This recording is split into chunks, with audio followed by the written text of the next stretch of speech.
Springfield's Talk 104.1. Hey, everyone. Welcome. My name is Nick Reed.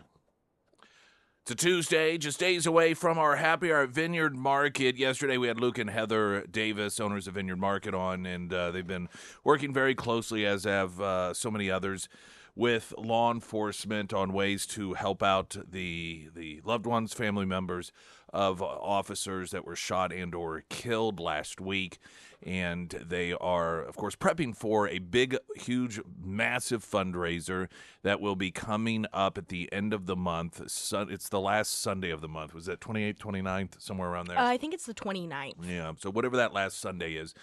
And we've got details up, what is it, under must-read headlines? Is that where we have those or somewhere? Yeah, I've got them in the events. They're just all over the dang place. Yeah, You'll find it's them. going to be a big event for the fundraising efforts and car show and sounds like music and food and silent auction stuff. And it's actually going to be, it's moved across the street off-site because of just the scope and size. But we've got all those details. Plus, you can listen to the discussion in the podcast at KSGF.com or Spotify, iTunes. It's hour 3 of yesterday. We also, they mentioned that with our happy hour on Friday from 4 to 6, if you make a donation, then that will cover your first beverage as you join us out there. So you come out, you make a donation, whatever that donation is, will cover you for that first one. So a chance to get your first drink underway while donating to a worthy cause. That will be Happy Hour Vineyard Market, 4 to 6 Friday afternoon.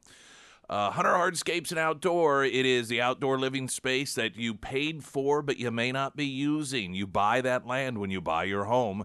It's an expensive chunk. If you've ever looked just on Zillow or looked at just lot cost, even the smaller ones in neighborhoods with not huge lawns, you realize there's a significant cost to that. Yet that square footage oftentimes we don't actually utilize as living space. I used to be that way, and I can't imagine going back to a time now where we didn't have that outdoor living space. For us, it's not anything massive. It accommodates some friends over. Mostly it's for family. We can sit around that smokeless fire pit. Even when we're not using it, it's a great little we got to sit around it and rest our feet up on it.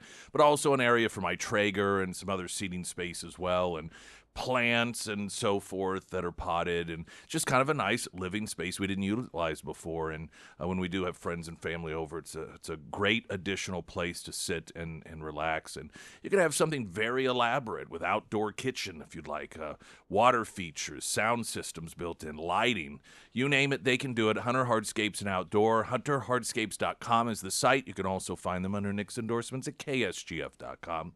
We will get to all of the latest information regarding the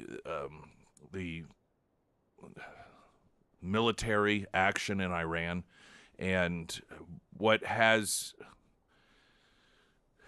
I think it is fortunate that in the discussion, cutting through much of the rhetoric is the reality that what Trump did is not illegal, and that it was not unconstitutional, and it certainly isn't anything unusual in terms of a president taking military action without getting congressional approval. We see this, and it isn't justification. Simply because one can does not mean one should. That's a separate question. But what we've seen is instead of debating the merits of the decision itself, the default by many of those who are against it is to simply say it's illegal. It's unconstitutional. Well, that's just not true. Not true in any capacity.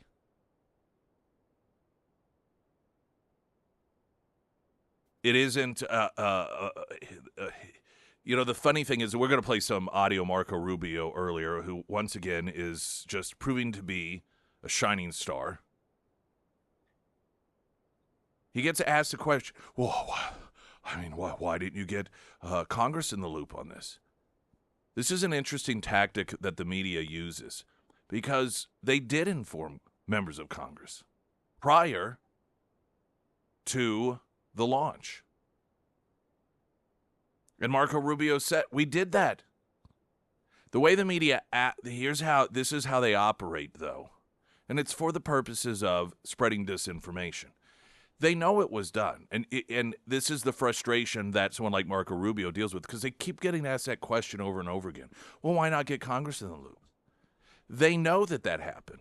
But if they keep asking that question over and over and over again, regardless of the fact that the response is, we did do that and we told you this, the mere fact that the question constantly gets asked leads people to erroneously believe that the administration didn't do it, because otherwise, why would they keep asking? Well, we know why they keep asking. It is to spread disinformation. It is to mislead the audience of whatever particular news outlet it is into believing that this was all kept hidden from Congress, which, as Marco Rubio pointed out, there's nothing anywhere that requires the sort of heads up that was provided. And when it comes to war powers resolution, while most presidents do abide by it, there has been no president, as Marco Rubio pointed out, Republican or Democrat, that believes it's even constitutional. Because it's passing a law that violates the constitutional authority of the president. Now, one can say, well, then why is it still there? How can it still exist if it's unconstitutional? Because no president has bothered to take it to the courts and go to the Supreme Court.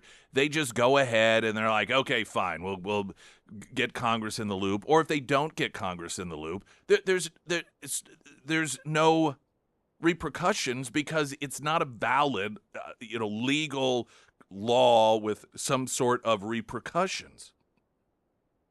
It's simply Congress at some point passing legislation, and this was during the Nixon administration. This was, Vietnam era, and Nixon vetoed it. Veto was overridden, but no president has ever felt that this was actually a constitutionally binding thing. And I don't know that it really has been focused on that particular aspect of the balance of power to the degree that it is now getting focused, largely because it's Trump. And so what's occurring here is you have the anti-Trump people that are really, really beating this is an illegal war drum. And that really hasn't happened so much in the past, not to the degree that it is now. Past military. Now, of course, if it's Democrats, and we've got audio of Nancy Pelosi when Obama launched attacks against Libya and didn't get anybody in Congress in the loop. Nancy Pelosi, who was Speaker of the House at the time, was asked that question. She goes, no, he doesn't have to do that.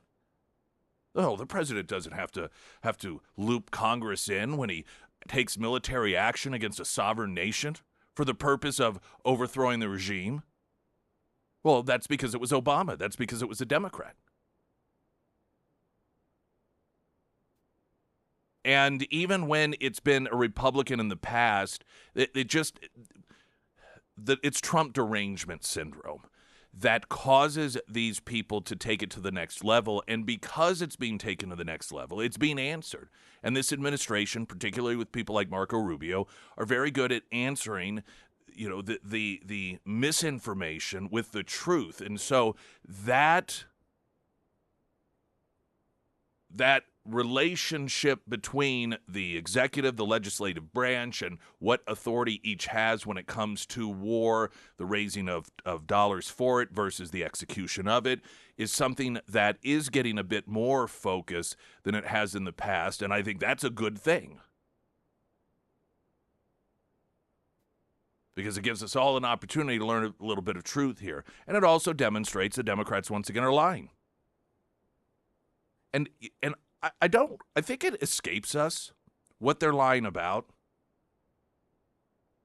and what those lies do. It's one thing to straight up lie about Obamacare, to straight up lie about the border, to straight up lie about taxes.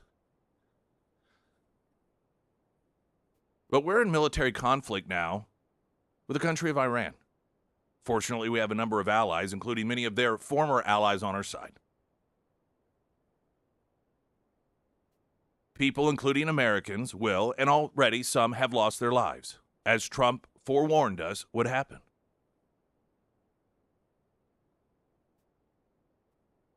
There was a time where elected officials who knew that their voices would be broadcast across the world, even if they disagreed, would keep their mouths shut because they didn't want to offer aid and comfort to the enemy. Because even if they completely disagreed and thought it was wrong-headed, their loyalty to America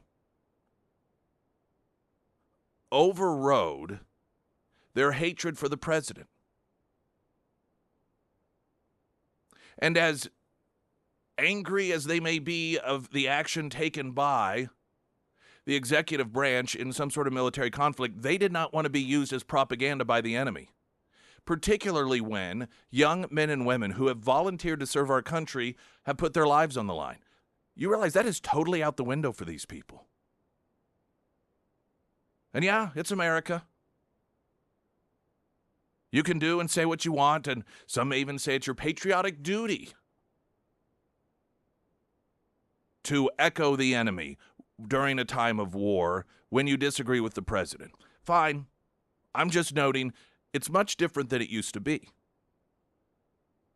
We'd fight, we'd argue over these things, and listen, to be honest, it is a different time with social media. 20 years ago, it was a little bit different. If you had members of Congress that might have disagreements or call into question certain things that, or, party heads or former presidential candidates that the current president of the United States is doing. But with the way that social media exists today, that really changes the ramifications. It amplifies the ramifications of doing those things, because now that can be used as real meaningful propaganda by the enemy in a real meaningful way. Now, the upside when it comes to Iran is the fact that the vast majority of Iranians have wanted this for decades and are so grateful. So it isn't a scenario where we necessarily have to worry about losing the hearts and minds of the Iranian people, because they've been begging for this to happen. Literally begging for this to happen.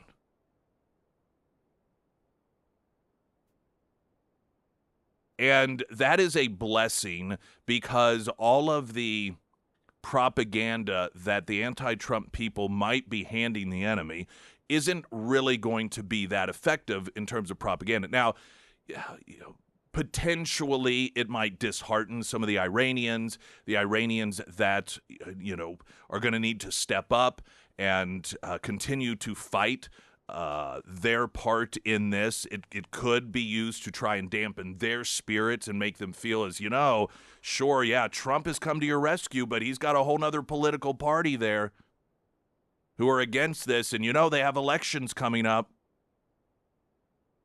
So you may be taking us on now, but all we got to do is outwait this next election, because once Democrats get in charge, they're on our side. In that way, this rhetoric from the left could have some impact. If things stay on track, however, and flow the way that the administration is anticipating, this will be well past the point of any of the current regime still clinging to power once the midterms come along. But the point being is, the Democrat Party has changed, and the internet has allowed for the amplification of criticism. And to have young men and women, American men and women, who have volunteered, whose lives are on the line, and then to, as representatives of America, I mean, some of these people have in their district, some of their citizens, their citizens' children, their voters' children are over there now while they are out there saying this is illegal, that this is horrible, and they are mimicking the propaganda of the Iranian regime. And 30 years ago, you could dismiss it to some degree and say, well, it ultimately doesn't have any real impact. But today it does with the internet. And you may say that doesn't change the fact that they still have the right to free speech. No, that doesn't change that fact. It just changes the reality of what implications come with it. Latest news update.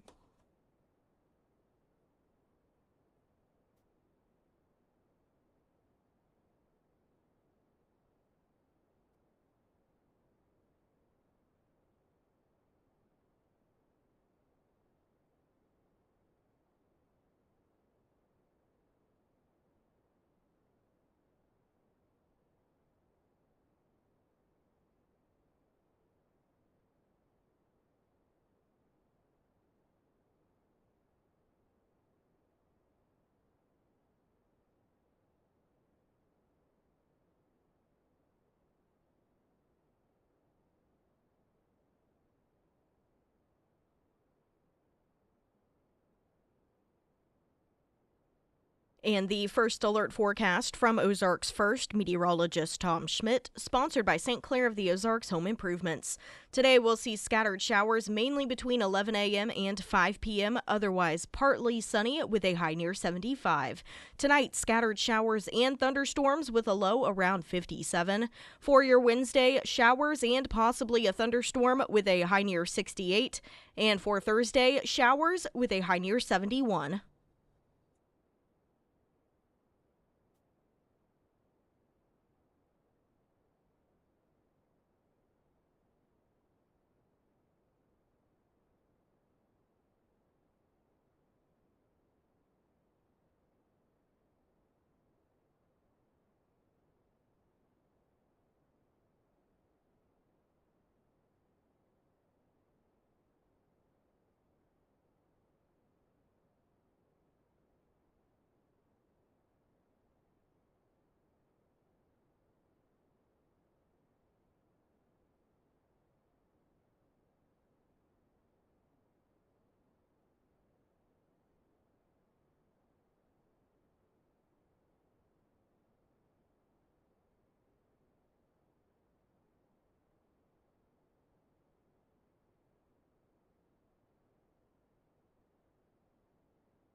Coming up here, just a few moments. I do want to play some of the audio from the Bill and Hillary Clinton depositions, as these videos have been released.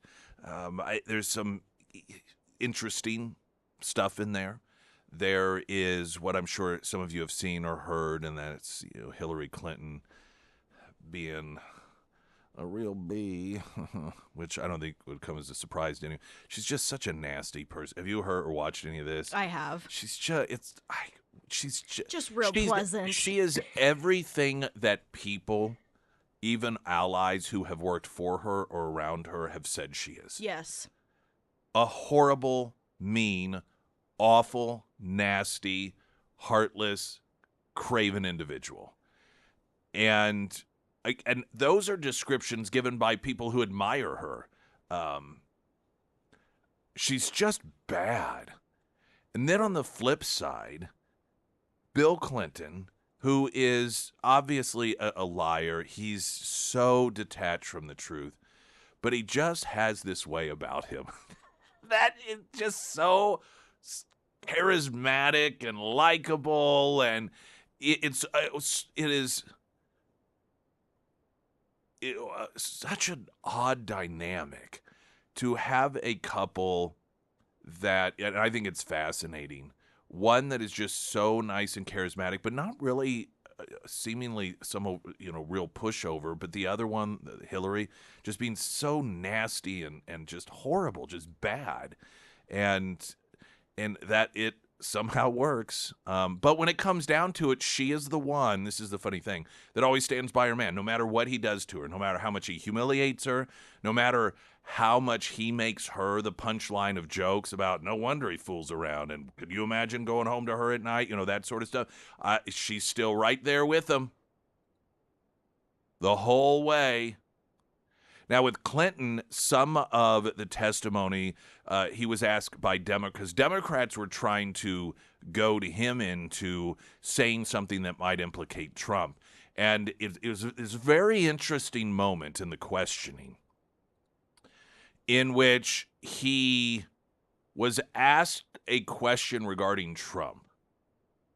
He gave the answer, and it just sort of laid there, and there's this long pause, and he jumps back in, noting, hey, I don't like to answer questions I'm not asked, but I want to make sure everyone knows, that Trump has never said anything to me whatsoever to indicate anything other than the fact that he and Epstein had a falling out, and they didn't like each other. I've got some thoughts on why he would do that. And he was asked about the photo of him in that pool/hot tub, whatever it was, with the girl whose face was blacked out, which suggests she either was underage or a victim of sexual abuse, his answer to that. Before we go to traffic and get a break here, I want to mention one other thing, going back to something that is not a coincidence, regarding the rhetoric from Democrats claiming this is an illegal war, when it plainly is not. What was the big controversy several months ago when it came to, was it 5 or 6 Democrats, elected Democrats, or maybe one was a former elected Democrat? Remember they put out a video, Mark Kelly being one of them? What was the messaging of that video to our current U.S. troops? That message was that it was the patriotic duty, their sworn duty, to defy orders if they were illegal. If they were, this was a produced video put out telling our armed service members that they swore a duty to our Constitution, to the law, and if they were ordered to do something in their capacity as a member of the military that was illegal, it is their duty to defy it. And that same grouping of people, along with the political party, what is their constant message about the current action in Iran? That it's illegal. Now, this would be a great question for the media to ask those people specifically. Given that you put out a produced video telling our members of the armed services, forces, our military, that it is their duty to defy illegal orders, and your characterization of what is occurring in Iran as being illegal, are you then saying that our members of the armed forces should defy the orders in Iran when it comes to Iran? This is what they said. This was the entire point. And they were very specific in declaring, hey, we're not saying defy, we're only saying it is their duty to defy the orders of the commander-in-chief or whomever it is making the orders if it's illegal. And now they're saying that this action in Iran is illegal. Springfield's Talk 1041, I'm Nick Reed.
Springfield's Talk 1041, the first alert forecast from Ozarks First, meteorologist Tom Schmidt, sponsored by J&S Automotive. Today we'll see scattered showers mainly between 11 a.m. and 5 p.m., otherwise partly sunny with a high near 75.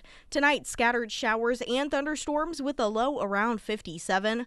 For your Wednesday, showers and possibly a thunderstorm with a high near 68. And for Thursday, showers with a high near 71.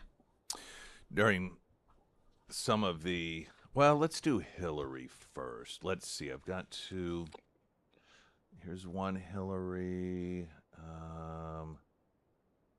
Okay, I guess I just have the one. I in my mind, as I'm watching some of the depositions from last week of Hillary Clinton and her back and forth and her nastiness, and I just in my mind I was like, I wish that Republicans, every time they finished questioning, the last thing they would say real quickly before shutting off their mic is, "You're not president." Like, just a little reminder. Could you imagine? Yeah. You lost the presidency. Haha. Because I'm thinking to myself,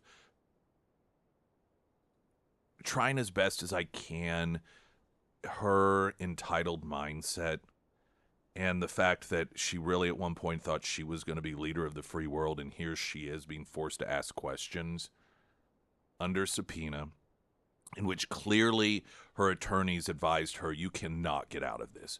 For people who, now that doesn't mean they're going to be held accountable for any sort of relationships with the Epstein or Ghislaine Maxwell, whether it's, Clinton Initiative, Global Fund stuff, or kids, girls, whatever. But just the fact that they had been told, can you imagine being Hillary's attorney and delivering that news? Like, you don't have any choice in this, knowing what a piece of work she is. Bill Clinton might get angry, but you look down, bite his lip, like, all right, but you have to, like, the conversations between Bill's attorneys and Hillary's attorneys were, Hillary's attorney's like, man, I really wish we could switch clients. And so she is so indignant that she here was supposed to be leader of the free world. She is supposed to now be post-presidency, traveling the world, giving $3 million speeches for 15 minutes apiece and living in the lap of luxury and hanging out with the celebrities. And instead, she's being videotaped during deposition because of a bunch of Republicans. I can only imagine it's such a downgrade for her. And I'll be honest, and this is probably not right as a human being, I get a little satisfaction in that.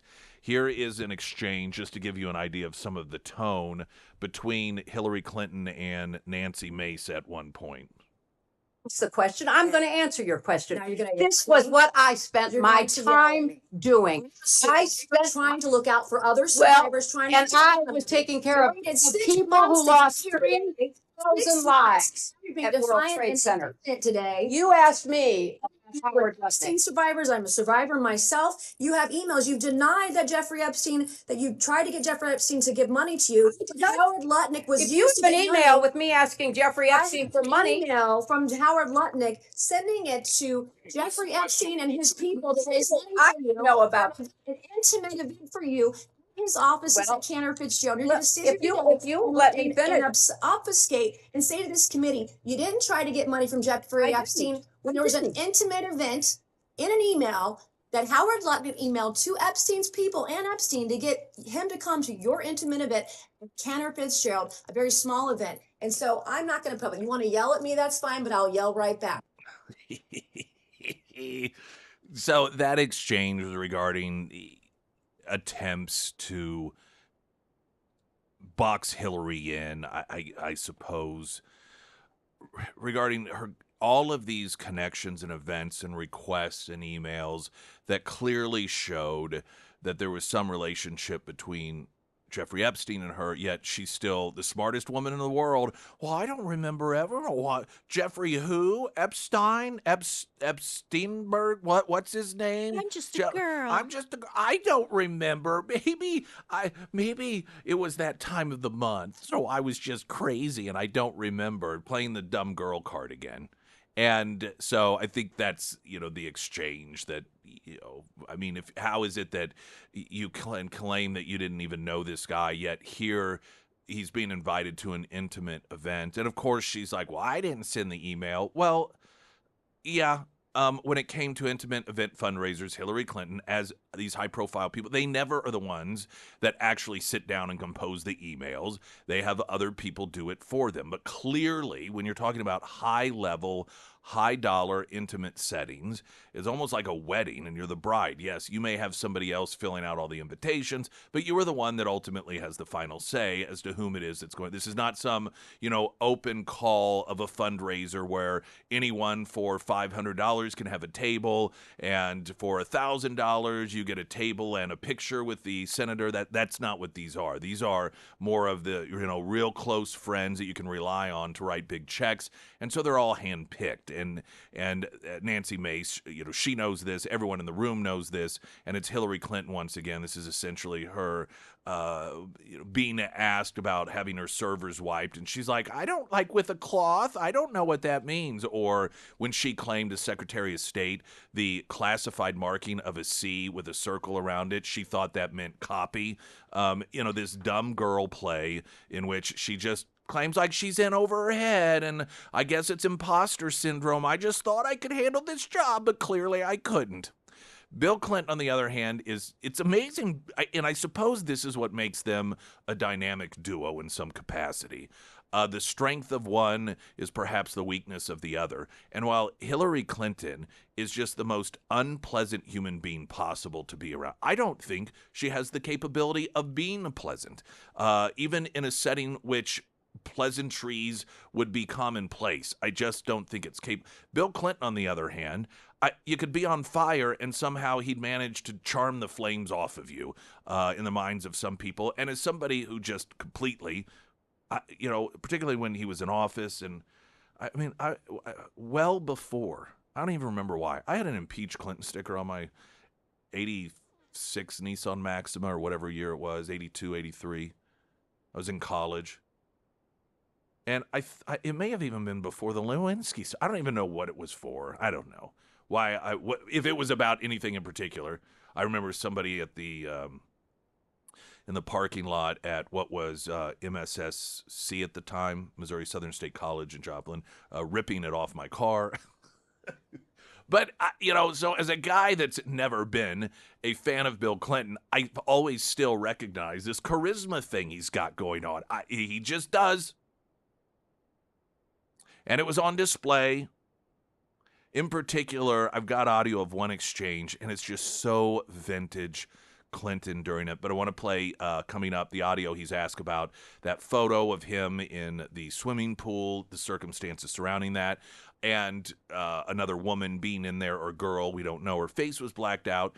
But then he was also asked, and this is what's getting some of the rounds, that Clinton exonerated Donald Trump. Well, I don't know that you'd call it exoneration, but he did make it very, very, very clear that in discussions he had while playing golf with Donald Trump, I find some of this stuff just interesting, how it is and where these people are when these conversations occur, that he and Epstein had not been friends since the early 2000s, well before any of this Epstein stuff started coming to the surface.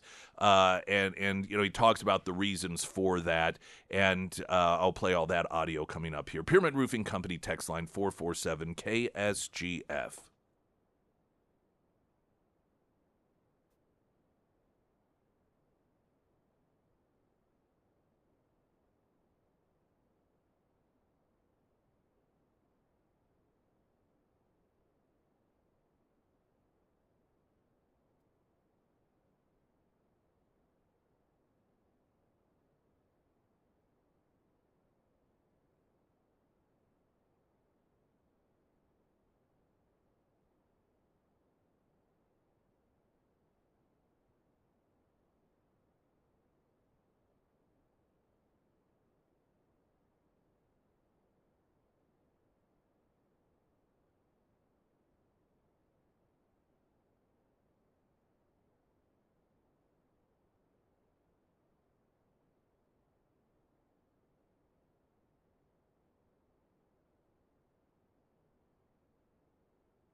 right, I want to play the audio here. This is and Bill Clinton incidentally was asked if he thought Epstein killed himself, and ultimately his answer was I don't know, which is a bit intriguing. We'll have that coming up. This is some questioning regarding the photo that has been circulating, and there's a number of photos with Clinton and girls that were in the Epstein files. One of him getting a massage, one of him in this body of water. So it looks like a swimming pool or hot tub. And he was asked about the photo, the circumstances of the photo, the girl in the photo, and this is the exchange. And it's it's a couple minutes long. And I don't know if you find this sort of thing interesting, but just the background of these photos, like where this was taken, why were you there? And I find some of that to be interesting. So I have that in the clip as well. And here he is during the deposition on that question.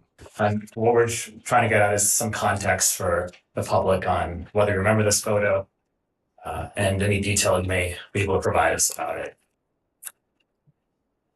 So do you recall the details of this photo, or recall the photo being taken?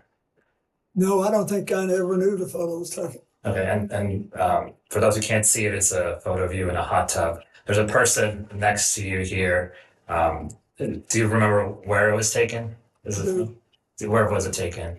I'm almost sure that this taken, I think there's an adjacent photograph, which you probably have. That if people saw it, they would feel that someone was trying to con them showing this picture. But anyway, this picture was taken in Brunei. And we flew one night on a trip to Asia, the last very long leg.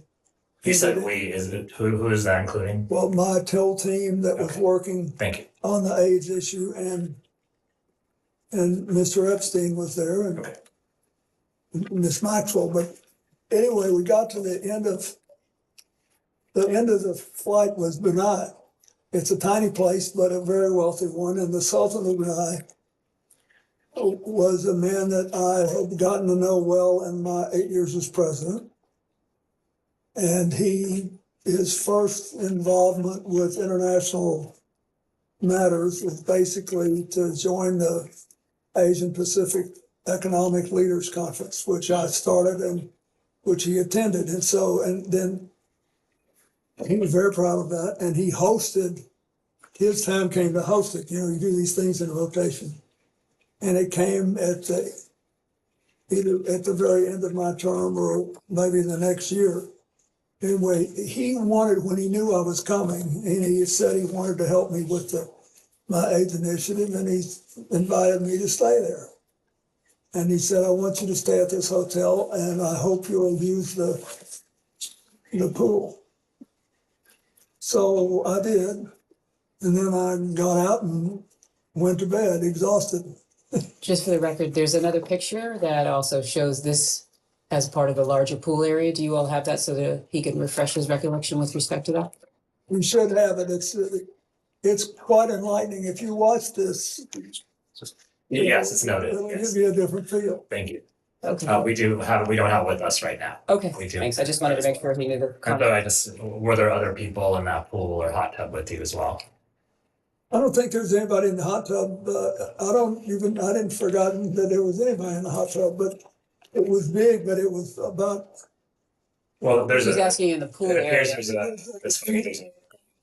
there's someone. Yeah, I don't know who that is. but he's also asking in the pool area whether. Yes, I don't know who that is. Okay, so you don't know. Oh, and then there were other people in the pool. Okay, so do you remember were they under 18? No. For the part of your traveling party, he's asking you. Yes, they were, I think. I think everybody there was part of our party. It was late at night or late-ish. And I also believe that there was a Secret Service agent there at the other end of the pool. Okay, and was this in public? No, it was a hotel room, and the Sultan wanted us to stay there, and the water, this big pool, was on the same floor, that there were several suites, and that, so we went out, I swam around, I sat in the hot tub for 5 minutes, or whatever it was, and I got up and went to bed. And after this, did you engage in any sexual activity No. with this person? Thank you. Now that he was sure of. No. There's a few things about it that seem odd to me, but they may not be odd. Because, people think differently. Sometimes circumstances, things occur, and it seems weird, but in the moment it's not. For example, the photo that was taken is like, I didn't even know anyone took the photo. And I'm thinking, why would someone even take that photo anyway? This isn't a period of time where everybody had iPhones and taking it just wasn't. Yeah, photo taking now is much more casual and almost just like obligatory to life. You're just taking photos of things all the time. This was well before that era, and you're talking about high profile. You're talking about former president. He's in a swimming pool, and it's not meant for. It just seems in my mind.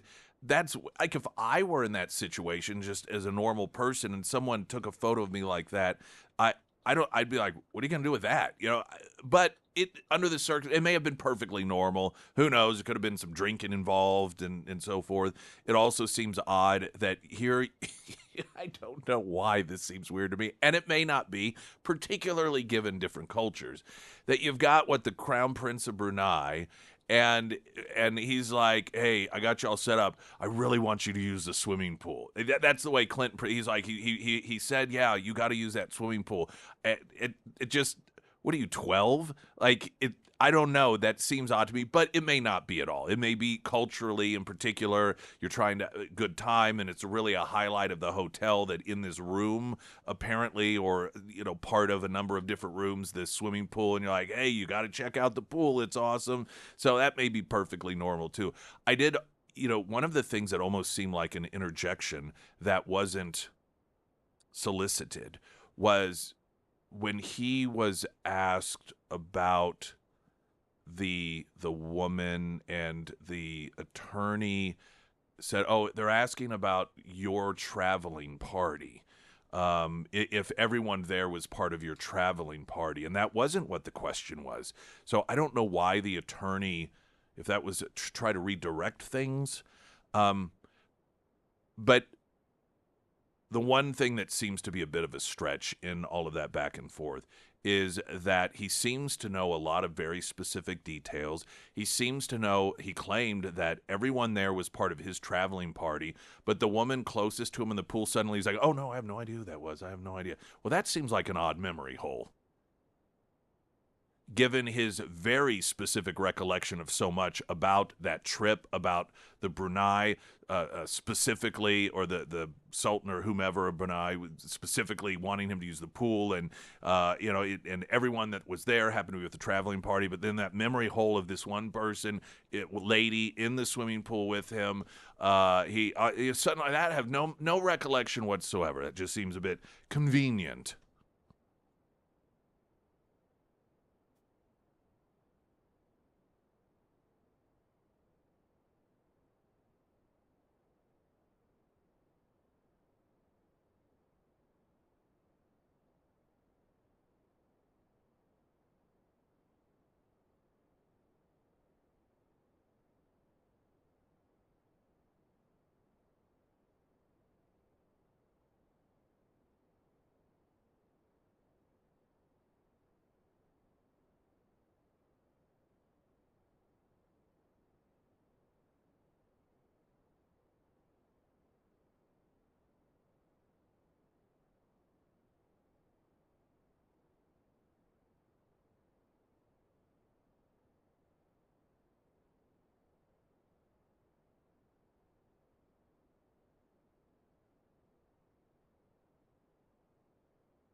I want a great homeloan.com for your home loan needs. Had somebody send a message to me through Facebook. I think it was last week, and they're like, "Now, who's that Emily gal? Who is it that I hear her talking about the houses and everything. Does she do the home loans too?" And I said, "No. That's separate. That's the characters in their team." And the reason that oftentimes people might get a little bit confused as to who does what is because they do oftentimes work together, and that's so helpful and so beneficial. And having the folks who handle your home loans also have a great working relationship with the person that is working on helping you get that home that you're wanting. That's just massively important and so helpful. And that's just one of the many benefits that comes along with the characters and their team. To get started, I want a great homeloan.com. The site itself has a lot of great information that may answer some questions you have without even needing to reach out further than that. But you'll notice when you go to the site, at the very top, Alex Carricker's phone number is there. Anthony Carricker's phone number is there, so you can reach out to them directly with any questions you may have about refinancing, mortgages, reverse mortgages, you name it. I want a great homeloan.com because you do. Coming up in the next hour, I do want to play Bill Clinton in his deposition, being asked if he thinks Epstein killed himself, and he says, "I don't know. None of us know." Plus more. News in 60 seconds.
Springfield's Talk 104.1. Welcome to the show.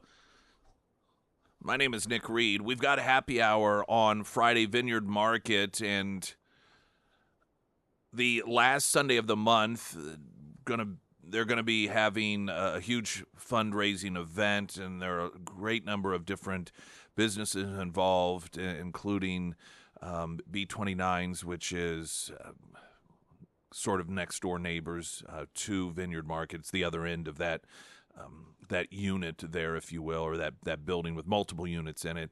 And it's all going to be for the purposes of fundraising for the family members of those officers shot and those killed as well last week. We are going to be having our happy hour at Vineyard Market 4 to 6 on Friday, and the donation jar, if you will be available as well. And if you make a donation for that fund, then that will cover your first drink for happy hour when you join us 4 to 6. I know we'll get to weather, but Friday, does it look like rain? It looks like rain on, rain off, rain on, rain off. That is a good question. Let me pull it up really quick. Yeah, because as long as it's not raining, the patio will be open. The weather's supposed to be nice in terms of temperature, which will be great. But so it says showers likely mainly afternoon, otherwise partly sunny with a high near 76. Yeah. The chance of precipitation is 60. All right. Yeah. So it might be scattered. Well, those tables have umbrellas. That is true. But that'll be really nice patio weather if we get into a pocket with no rain. Yeah, 76, absolutely. Yeah. Well, if not patio, I mean inside's just as fine, of course. It's cozy. Cozy, nice and cozy. And again, part of the fundraising effort there is if you're there for our happy hour between 4 and 6, any donation will get your first drink covered on Vineyard Market. I want to play a couple bits of more audio from Bill Clinton and the deposition as the videos and audio was released. There was, I didn't play it, but Hillary Clinton got mad and stormed out at one point because, was it Nancy Mace that took a photo of her and tweeted it out? No, it was Boebert. And the whole thing to me is just silliness. Evidently, like during the deposition, the photo was taken and then it was put on social media. It wasn't anything. It was just Hillary testifying. I mean, there's nothing sordid about it, but apparently there was supposed to be no, at the time anyhow, because obviously the videos get released anyhow, but while it was ongoing, there was to be no sort of postings, I guess, regarding what was going on inside the hearings, and that was done, and Hillary Clinton, who's such a stickler for rules and the law, pitched a fit and stormed out because of it. And that, of course, is getting a lot of attention. But why it was even done in the first place seems like amateur hour to me. I just don't. It almost to me seems like, look where I am. Very amateurish, but whatever. I thought the more interesting stuff was Bill Clinton. One of the questions that he was asked was regarding Epstein and if he thought that Epstein killed himself. You'll hear some other voices in there, and these in the video, though there may be more of them, you can see in the shot to his left and right are attorneys that clearly are his attorneys, and you can hear them interjecting as Bill Clinton was being asked if he thought Jeffrey Epstein actually killed himself. I'd like to ask you personally and directly, do you believe that Jeffrey Epstein killed himself? Are you asking him to speculate on how Mr. Epstein died? I'm asking what the president thinks of. So you're asking his opinion? Mr. President, was your friend Jeffrey Epstein suicidal? Are you classifying him as a friend who he has testified that he was friendly? He has called him a friend in a letter. He said he was friendly, but not. You've asked for his testimony. Mr. President, do you believe that Jeffrey Epstein was suicidal? Do you know? Was he ever She's asking suicidal? the best of your I understanding. don't know. I only know what the medical finding was. I think maybe That's it. he finally got caught, and I don't know. I've accepted it in my own mind. I don't know what happened, Mr. President, what did you accept? That he killed himself or that he did not? but he did. But I don't know. Yes, sir. Thank you, Neither Mr. do you. President. We don't. None of us know. Only he can give two somewhat opposing answers and somehow it sound perfectly normal. Are you saying that you think yes, but I don't know? Well, I mean, I guess technically that isn't perhaps a contradiction, because you can say, well, yeah, I do believe that, but I also recognize I don't know for sure. So I suppose that's fair. The other thing that I find somewhat entertaining about that answer is because on one hand, well, you can really dissect that, right? Like, oh, boy, let's see. Well, why didn't he just say yes? Why would he leave the door open? Why would he acknowledge that he says not only he doesn't know, but everyone doesn't know? How could we not know when shouldn't he not be on the official? Well, maybe Hillary was involved and he's kind of throwing her under the bus a little bit, like, I don't know. I don't know. On the other hand,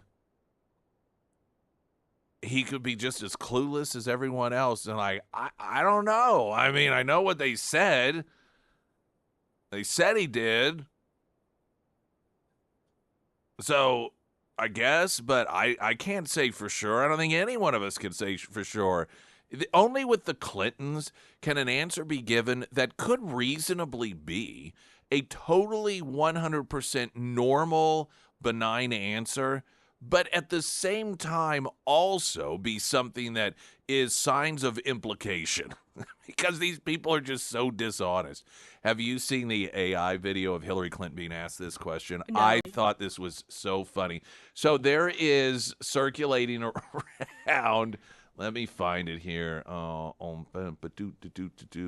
we go. So this is 2 bits of audio that were in the same posting. And one of them, it's the same visuals. It looks like Hillary there during the deposition being asked about Jeffrey Epstein's death. Again, this is AI. This is all for entertainment. Look, Mrs. Clinton, we don't want to be here all day either. So just tell us how you killed Mr. Epstein and we can all go home, okay? I mean, everyone knows you killed him. Just tell us how you did it. Okay, look, I knew the guards were asleep. So I took the keys, I turned off the cameras, I went into Jeffrey Epstein's cell, and I saw him sleeping. So I just grabbed one of his shirts and I choked him with it. He kind of woke up, but I actually think he enjoyed it because he was smiling as I was choking him, which was kind of strange. But anyway, I made it look like a suicide and I got back home just in time for dinner. and again, it's visual AI too, which is part of it so funny because she's there in the blue and she's sitting behind the table. Well, I think he liked it, to tell you the truth. So following that up is also an AI. This was on the same clip that's circulating, and it is an interview. It was a news interview in which the interviewer is asking Bill Clinton about. I think we'll hear the question and then Clinton's answer. Again, AI. Democrats thought they could finally get Trump with the Epstein files. But instead, all they got was pictures of you, buck naked in the jacuzzi with some girls. Aren't you afraid of being arrested? Well, to be honest, I'm more afraid of that crazy bitch waiting for me back home. I'm not going back. That bitch kills people. She even killed Jeffrey. F that. Are you single? Can I stay at your place? Okay, let's just slow down a bit. We've had this discussion about all of the dire predictions of the hell that could be unleashed upon our planet, intentional or otherwise, by AI. And so far, all I know is that it has provided some really, really great entertainment. Weather in a moment. Right now, the latest news update.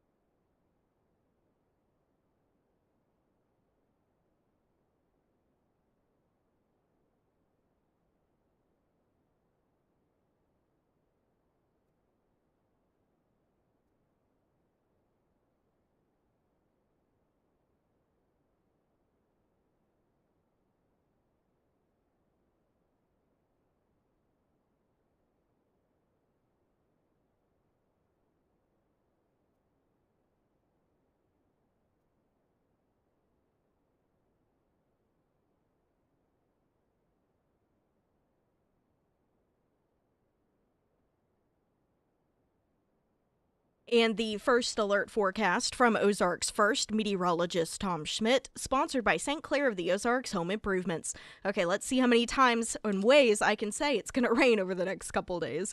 Today, it's going to be scattered showers, mainly between 11 a.m. and 5 p.m., otherwise partly sunny with a high near 75. Tonight, scattered showers and thunderstorms with a low around 57. For your Wednesday, showers and possibly a thunderstorm with a high near 68. And for Thursday, showers with a high near 71.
I want to play I think it's the full exchange, at least one of the primary exchanges regarding Clinton being asked about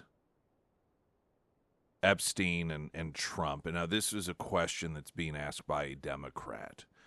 And I'm not exactly sure what they were hoping for. The speculation here is that they were hoping that Clinton would at least leave the door open for interpretation that, well, Trump has even acknowledged. He said some really, things that could suggest that, he was participating in some of these Epstein engagements at his island or on the plane or anything along those lines. And his answer that, hey, he never said anything at all to me about this. Now, some of this makes sense, actually. This should not become as a surprise. There's a self-preservation component to this, perhaps. But they expand a little beyond it, and I find some of this stuff, again, to be interesting, even the relatively benign stuff, because the conversation, like, well, where was this? It was on a golf course. They were golfing together, and I don't know why, but a lot of times I just find these relationships that are the things that happen out of the eye of the public to be kind of interesting, and so anyway, that's all part of the answer that Clinton is giving here over this conversation, if you will, regarding Trump and Epstein. Second, of course, this deposition also sets a pretty new precedent, I think, which is something that we've been discussing and folks in across the country are discussing as well. We're thankful that you're here. We believe in the minority that President Trump should also answer this committee's questions. He's someone that is mentioned almost more than any other person beside Ghislaine Maxwell in the Epstein documents. And so to get more information for this investigation, was wondering if you also agree that President Trump should answer questions of this committee. That's for you to decide, but he did know him well, and I once had a brief discussion with him about it. Thank you. Thanks for the answer. With that, I'm going to go to Mr. Walkinshaw, and we'll go down a series of questions. I hate this, but because I don't believe I should inject anything. But I do not want to leave the impression, but since there was no follow-up question, the president never, this is 20-something years ago, never said anything to me to make me think he was involved in anything improper with regard to Epstein either. He just didn't. He just said we were friends, and then we had a falling out over a land deal, property deal. That's all. Thank you. Could I ask very briefly, Mr. President, Sure. if you recall, what were the circumstances of that conversation, or at least let's start with when did the conversation occur? It was on his golf course. And there were a couple of years there when Joe Torre, who had been the manager of the Yankees and was a friend, and had a tournament, a charity golf tournament, called appropriately for this investigation, the Safe at Home Foundation. And it was designed to combat domestic violence, of which Joe Torre had been a victim as a child. And so I wanted to support it. And so Donald Trump gave him the golf course in New York to have a tournament on, and I played in it a couple of times. And the day I was there, he would typically, Donald Trump would come out and play a few holes with us. And he somehow knew I had flown in Jeffrey Epstein's aircraft, and he said, we had some great times together over the years, but we fell out, all because of a real estate deal. And he said, I'm sorry it happened. That's all. Do you recall whether President Trump was the first one to affirmatively bring up the subject of Jeffrey Epstein? No, but I'd be shocked if I did. I just don't do that. Do you recall whether President Trump elaborated at all on the great times that he had with Jeffrey Epstein? No, and at the time, I didn't put any, sexual spin on it. And as far as you recall, President Trump characterized the nature of the ending of their friendship as being solely due to the real estate bidding. That's what he said. Thank you. But I didn't think much about it at the time. And, it was 2 minutes and then we were gone. As far as you recall, have you had any other conversations with President Trump related to Jeffrey Epstein or Ghislaine Maxwell? No. And your best recollection, if you have one, of the year that this conversation occurred? Maybe 2002 or 2003. Yeah, I actually think the last question that he answered there is interesting, and that is he's claiming that Trump had written off Epstein as not being in any sort of relationship with him as early as 2002. Well before much of these accusations, that period of time in which Epstein was doing all this stuff with the girls, and this timeline is yet again information that exonerates Trump. Now, the Republicans are really touting this as, and listen, no reason not to, I suppose, is a real thumb in the eye of the Democrats. Like, oh, here, this is your witness, at least in that capacity. You're a guy that you're trying to utilize in order to paint Trump as needing to be questioned on this stuff. And so if you notice, and Clinton actually kind of put the kibosh on this, because the attorney simply asked the question, hey, did you guys ever have any conversations? And he's like, well, yeah. And then that was it. He didn't ask what was the conversation about. Or this was the Democrat. The Democrat did not say, well, what did he say?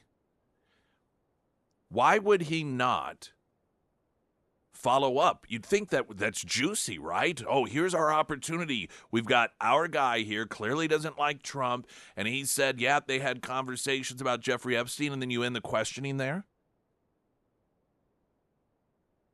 Well, I can tell you why, because the Democrat asking the question knew that there was nothing there in the conversation, but so you don't want to ask Clinton to elaborate on it.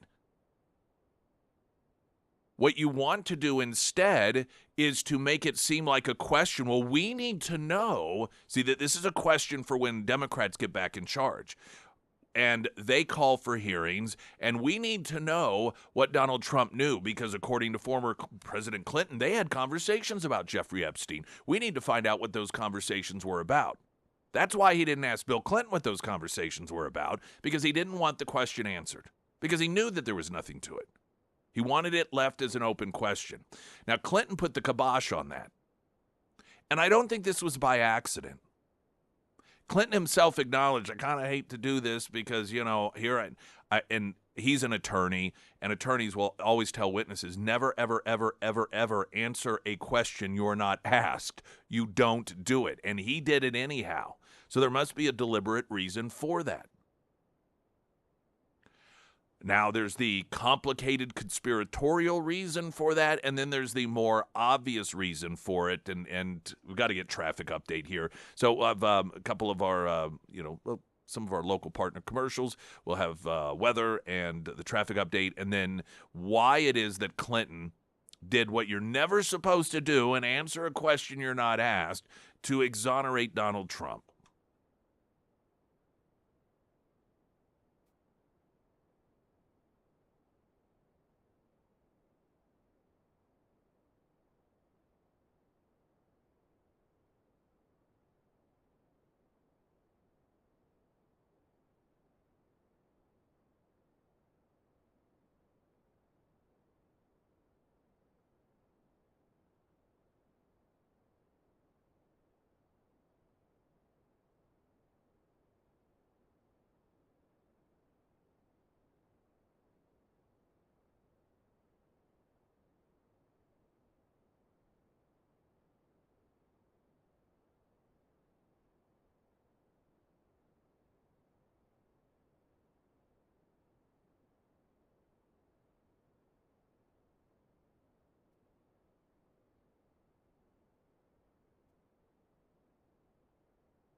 Springfield's Talk 1041, the first alert forecast from Ozarks First meteorologist Tom Schmidt, sponsored by J&S Automotive. Today we'll see scattered showers mainly between 11 a.m. and 5 p.m., otherwise partly sunny with a high near 75. Tonight, scattered showers and thunderstorms with a low around 57. For your Wednesday, showers and possibly a thunderstorm with a high near 68. And taking a look at Thursday, showers with a high near 71. We played audio in the previous segment of Bill Clinton, quote, exonerating Donald Trump. It's not really an exoneration as much as he never said anything to me about anything torrid other than, well, not torrid, but back in 2002, we were golfing together and Epstein came up and he's like, yeah, you know, we both wanted a piece of land. There was a land deal that went bad, and I haven't, we just haven't been, had a falling out. I don't like the guy. Now, that tournament in which he said that was, according to Bill Clinton, 2002 or 2003. So that falling out happened even prior to that. Once again, showing on the timeline that, none of it lines up with these accusations that Donald Trump had anything to do with Epstein, other than, again, the only things we know for sure is that he was telling authorities on multiple occasions that Epstein was a bad guy. He tipped them on to Ghislaine Maxwell, according to, you keep hearing the Democrats, he's in these files, these Epstein files more than anyone. Yeah, a lot of it is him. He's like the one guy that's telling them, hey, you know about this chick Ghislaine as well? This back in 2006. He was telling officials in Florida that they needed to look at her as well as Jeffrey Epstein because they were both bad people. And I don't want to get too far off the beaten path here, but do you ever notice how Democrats never specifically cite what is in the files? They just say how many times he was mentioned in them. They don't have credible, specific instances of any actual accusations against him. I mean, every once in a while, you'll get some unhinged Democrat like, well, according to the files, he raped this gal. And you do have these crazy anonymous accusations, one of which, again, the person claimed that, he raped her at one of Epstein's, or at a golf course or something. And, of course, the golf course hadn't even been built for another 10 years. And that same person claimed that Hillary Clinton was the one who actually blew up the building in Oklahoma City, not Timothy McVeigh. And the reason Democrats don't get specific on these allegations because the only negative allegations regarding Trump are so insanely crazy, they know that they're not credible, which is why they aren't out there specifically citing examples of Epstein-Trump connections. The only actual provable, credible aspects of Trump being mentioned in the Epstein files are him demonstrating that he was not friends with Epstein and that he was one of the very few people that was telling law enforcement Epstein's a bad guy. So often we fail to recognize that when Democrats, what they're not saying is oftentimes more important than what they are. Now, the question, we played the audio, and so here's what has happened. There's so much more to this Clinton exonerated Trump exchange. And a Democrat member on the panel asked Clinton if they ever had he and Trump ever had any discussion regarding Epstein, and he's like, well, yeah, once. And there was no follow-up question, which makes no sense whatsoever. Well, it makes sense if you understand the purpose of the question. The purpose of the question was not to find out, oh, really? Well, what was that conversation about? It was laying the groundwork for if Democrats get control of Congress to claim that they have to pull Trump in for questioning because we know he had conversations with Bill Clinton about Jeffrey Epstein. We need to find out what those conversations were about. So you can't find that information out now if you want to use it as justification for calling Trump before a committee later. Clinton put the kibosh on that by doing what clients are always told to never, ever, ever, ever do, and that is to answer questions you weren't asked. And I'm just going to play that first portion of the audio again so you can hear the long pause, and then Clinton decide to go ahead and interject and answer a question he wasn't asked. We believe in the minority that President Trump should also answer this committee's questions.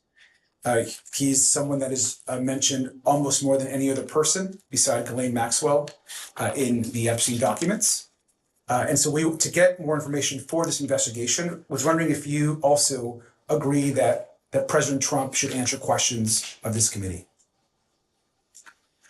That's for you to decide, but he did know him well, and I once had a brief discussion with him about it. Thank you. Thanks for the answer. With that, I'm going to go to Mr. Walkinshaw, and we'll go down a series of questions.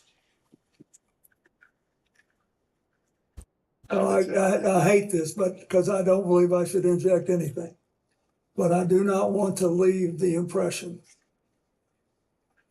but since there was no follow-up question, the president never, this is 20-something years ago, never said anything to me to make me think he was involved in anything improper with regard to Epstein either. He just didn't. He just said we were friends, and then we had a falling out over a land deal, property deal. All right, and then they go further into some of the Q&A there. Now, why would Clinton do that?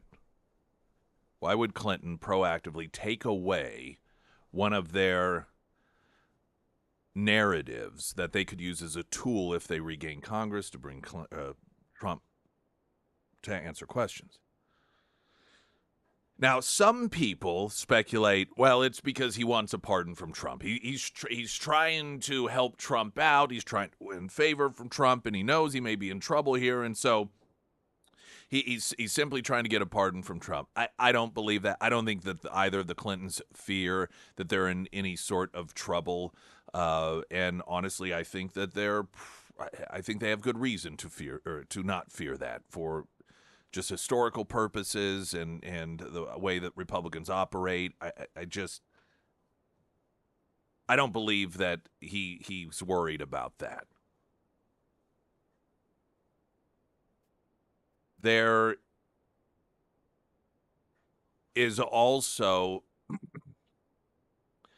the belief that Clinton is aware of the fact that Democrats do want to call Trump in.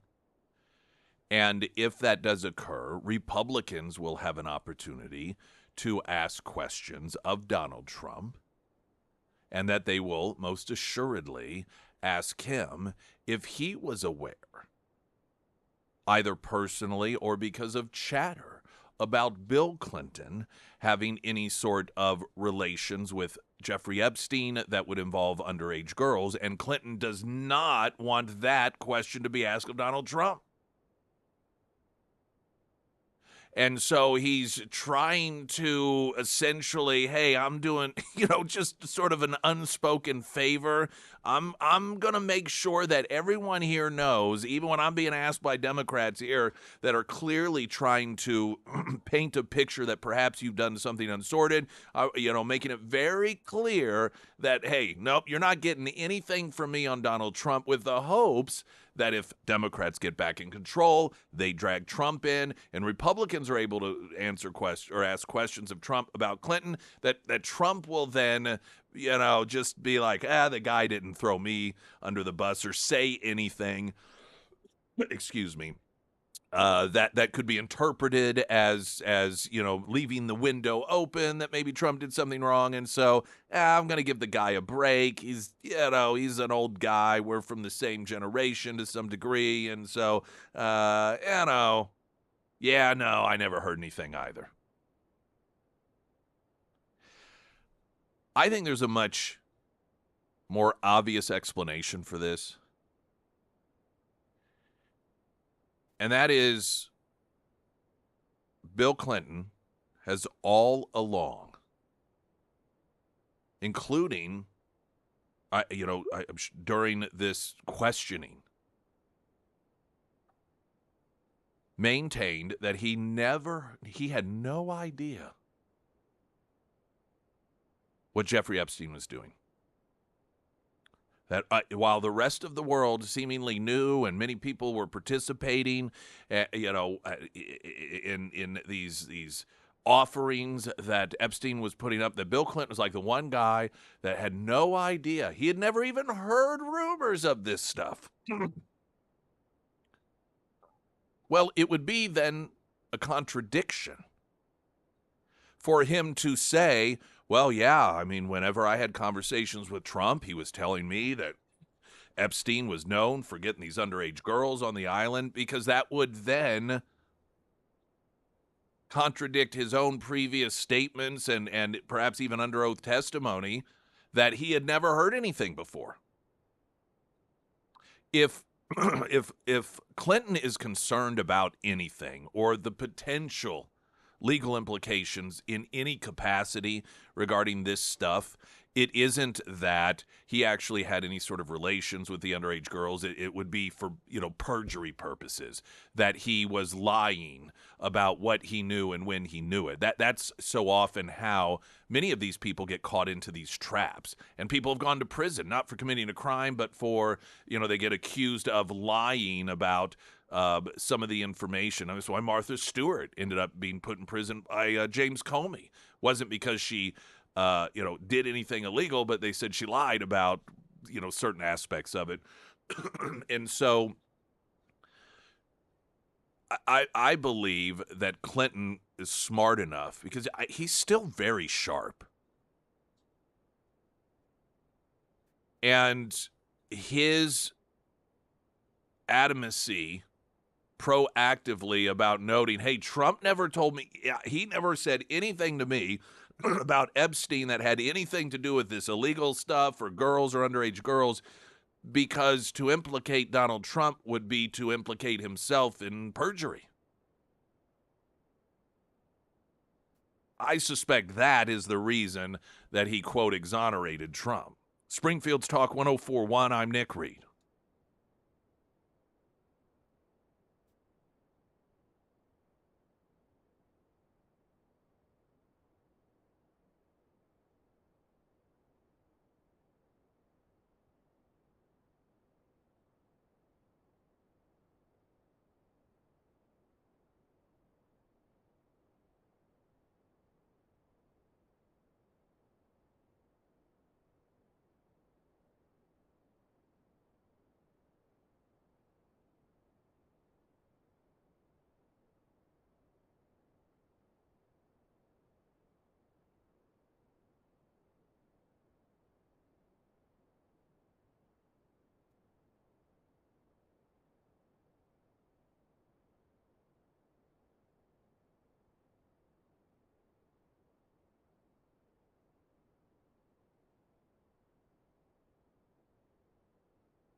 Sarah Myers, everyone. Thank you. The Pyramid Roofing Company, Josh, he joined us on Friday, and his big message for the day was to make sure that your home is prepared for the storms that are heading our way. Over the next couple of days, we are going to see lots of rain. If you experience roofing issues, don't go with some random door knocker. They oftentimes aren't reputable, and they're hard to track down if you do end up having an issue after they come and repair your roof. If you experience any leaks, yellowing on your ceiling, or maybe your gutters are just not keeping up, make sure you have a professional on your side. And my go-to guys are the fine folks over at the Pyramid Roofing Company. They offer free roof inspections. They work with you through that insurance process without making you sign anything. And if you are in the military or if you are a first responder and you need a new roof, they offer discounts. They really do try to make the roofing process as simple as possible for you. So if you experience any roofing issues over the next couple of days, just reach out to Josh. You can find all of the contact information for the Pyramid Roofing Company under the Sarah's Endorsements tab at ksgf.com.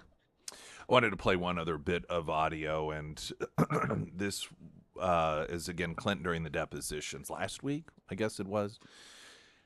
And it is just vintage Clinton, and it's the Clinton magic, if you will.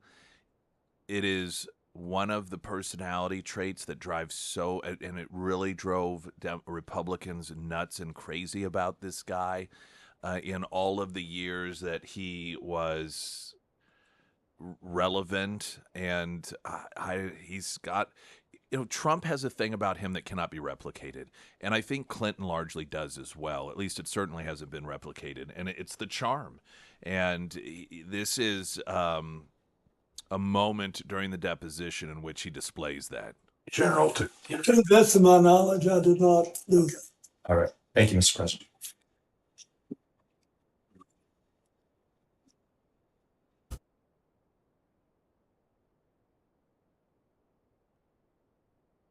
May I ask a question? Representative Foster, you're still the youngest person in Congress. Yes, I am, Mr. President. Lucky you. Hopefully that changes. If you're the youngest for too long, it's not good. Come a time, believe me. I was, for most of my life, the youngest person doing whatever I was doing.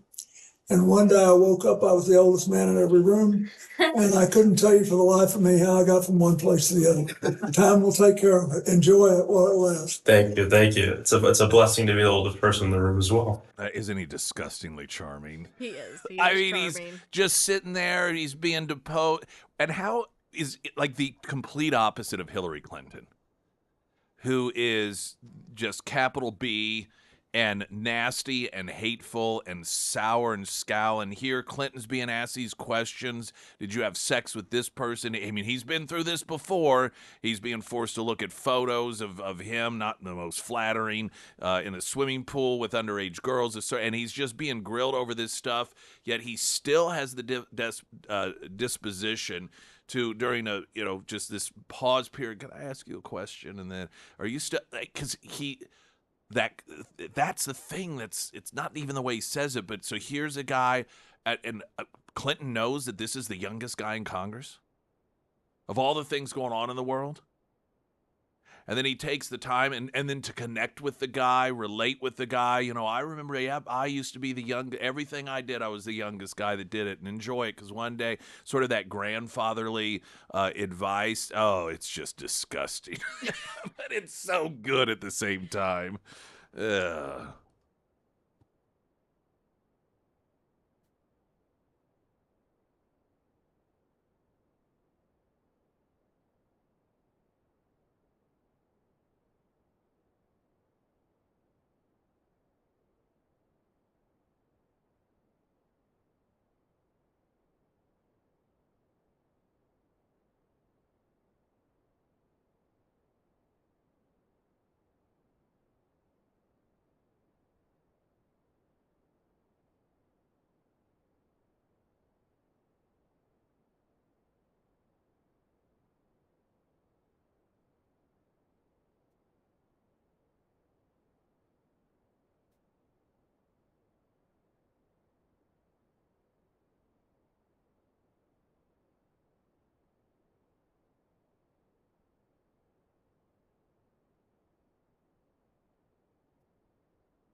Emily Johnson, House Theory Realty, home buying needs, home selling needs.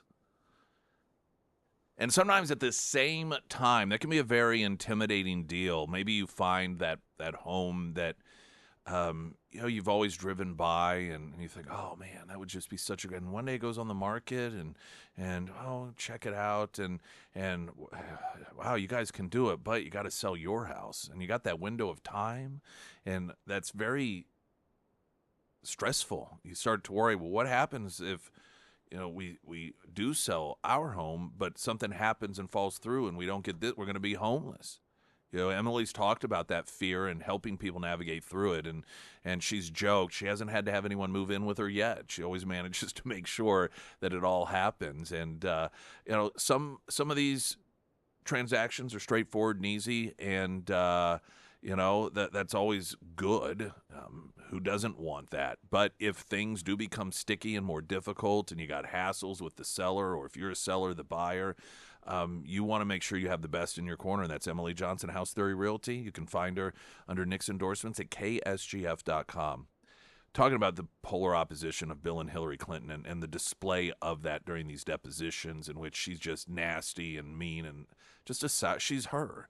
And then Clinton just manages to be this most charming, charismatic guy. Even when he's lying through his teeth, he still has a way about him. And,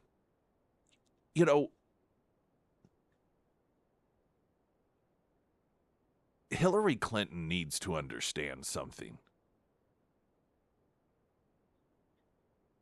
She should be so eternally grateful to his existence. She would be nothing without him. And, it's known, part of the reason that she glommed on to him was because she felt that, she recognized something in him and believed that he was going to go far, and she was going to ride his coattails. Which is just another reason, mind you, she is not, in my opinion, some version of a really strong, independent woman, as opposed to saying, I don't need a man in order to succeed. In her mind, she had to attach herself to a man that she felt was going to be extremely successful to have a chance to ride his coattails. I mean, this is just the reality of it. And the reason that she allowed herself to be humiliated over and over again, and for Bill Clinton to be able to, run around and just, again, just do what he wanted to do with other women, whether they wanted it or not, and that she had to come to his defense over and over and over again. Why? Because she knew. It's not because she loved him. She knew she had nothing without him. And as behind the scenes, I guess it's a trade-off for her. She's had to deal with, all of that. For him, he's had to deal with her, just being her, and the meanness and the nastiness. And you just wonder if at some point in the behind the scenes, the ashtray throwing, the lamp throwing, the screaming, the yelling by her, if he's ever just wagged that finger in her face and said, you have any idea you're nothing without me? You know how lucky you are that someone as charismatic as me, as successful as me, decide, what do I get from you? You're not hot. You're not pleasant. People don't like you. And you've never succeeded at anything by your own merit. You have relied on me. You're a parasite. If one day he'll finally, and maybe he's done it, I don't know, but just open those floodgates and let her have it.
Springfield's Talk 1041. Hello, everyone. Welcome to the show, hour number 3. I'm Nick Reed, along with Sarah Myers. Hello.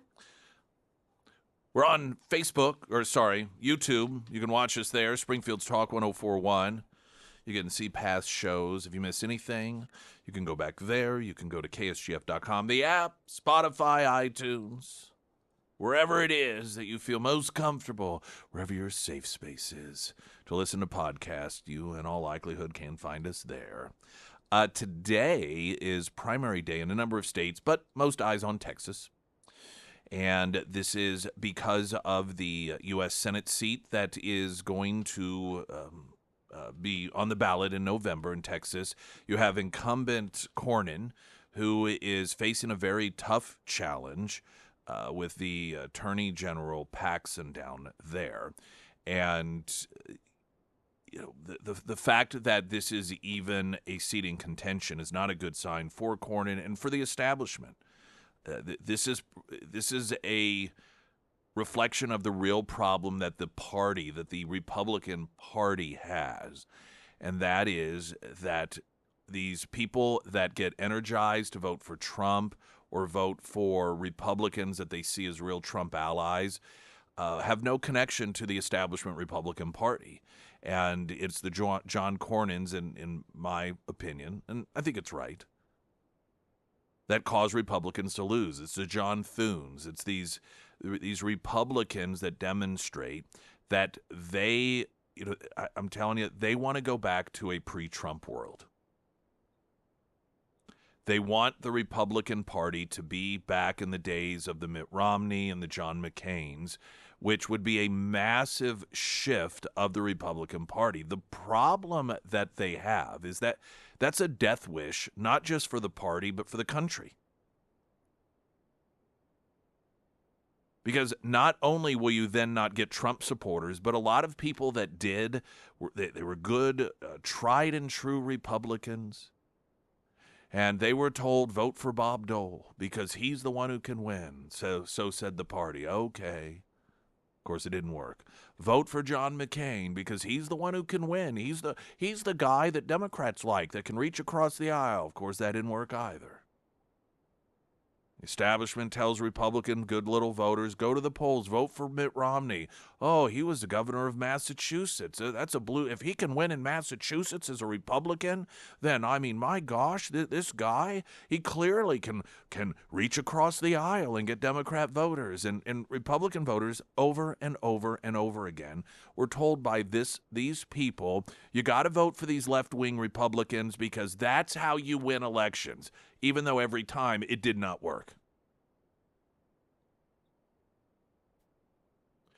And Trump came along and showed what did work.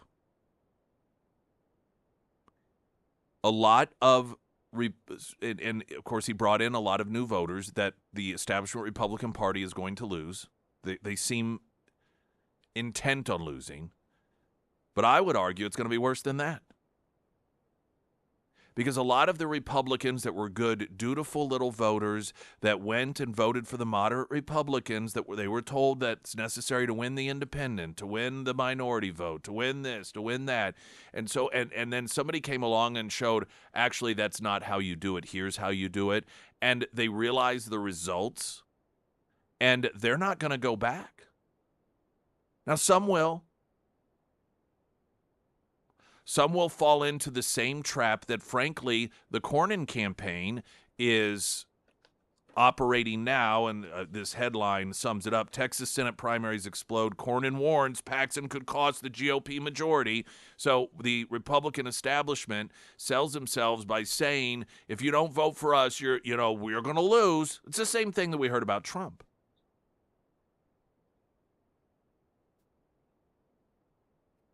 And what I think the Republican Party fails to realize is that a lot of the tried and true Republican voters that were very loyal and did their duty and went and voted for these mushy Republicans that were, establishment people, that now that they've had a taste of actual success, They have no desire to go back to the way it was before. And so when they see their party blocking things like proof of citizenship to actually vote in this country, things that the vast majority of voters, including Democrats, support, they go, why should no, I'm not going to do this. And you aren't going to hold the threat over me that, well, you think you hate us. Whoa, Democrats are worse.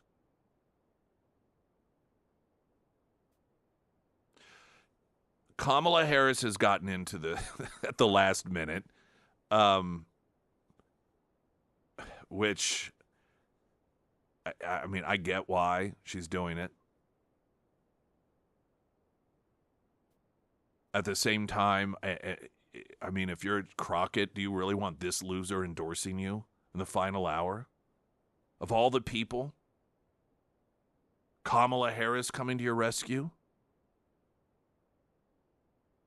Now, the polls for that primary are really back and forth, and the latest numbers show Tallarico, who's the white guy, the Democrats are insistent. The Democrat establishment, they are pushing their voters to pick the white guy as opposed to the minority woman, because when it really comes down to it, we know honestly where the Democrat Party stands, and on the issue of race. The party of the Klan, you just can't get it out of them. And that's on display in Texas. But the numbers could potentially be deceiving as well.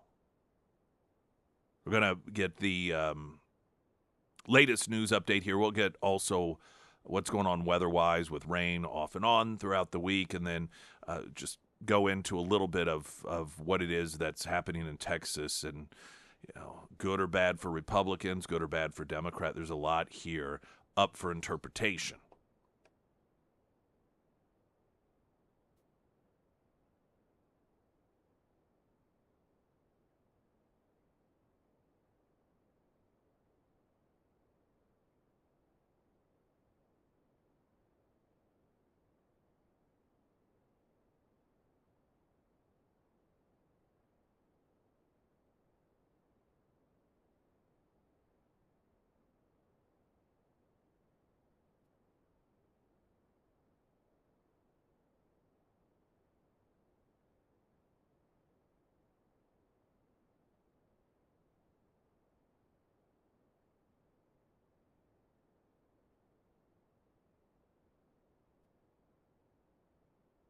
And the first alert forecast from Ozarks First, meteorologist Tom Schmidt, sponsored by St. Clair of the Ozarks Home Improvements.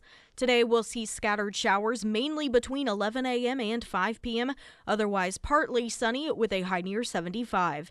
Tonight, scattered showers and thunderstorms with a low around 57. For your Wednesday, showers and possibly a thunderstorm with a high near 68.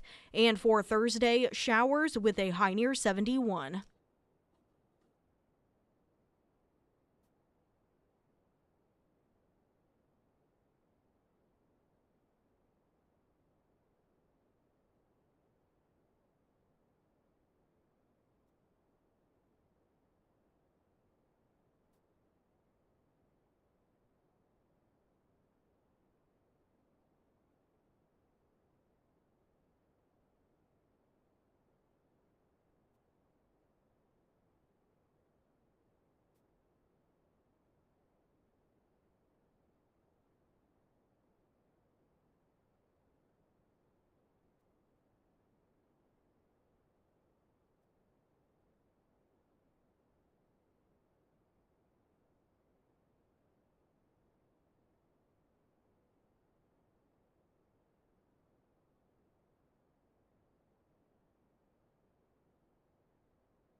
Primary day, though, early voting's been underway for a couple of weeks in Texas. The U.S. Senate seat race down there is the one that's being watched for a number of reasons, and you've got a real serious challenge to Republican Senator Cornyn by another Republican.